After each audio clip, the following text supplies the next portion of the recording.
Walang budol pero umubra ang paninig ng isang estudyante na makatanggap daw sana ng bulaklak sa espesyal na okasyon.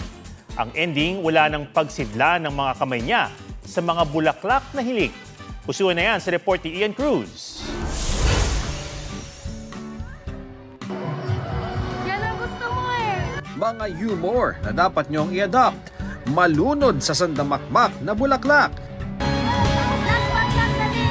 Yan ay matapos gumana ang parinig ng estudyanteng si Christine Joy Owas. Baka lang naman daw kahit simpleng bulaklak, siya'y makatanggap sa araw ng kanilang moving up. At pinalitan pa nga ang pangalan ng kanilang group chat ng date ng ceremony to remind them gently. Hanggang sa Yan ang gusto mo eh. wish granted nga. Di lang isa, di lang dalawa. 23 bouquet lang naman. Di rin daw sa pagmamayabang, may written letters din siyang natanggap.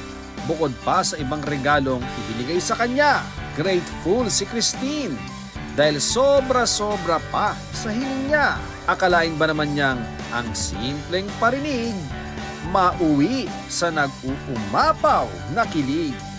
Ian Cruz, GMA News.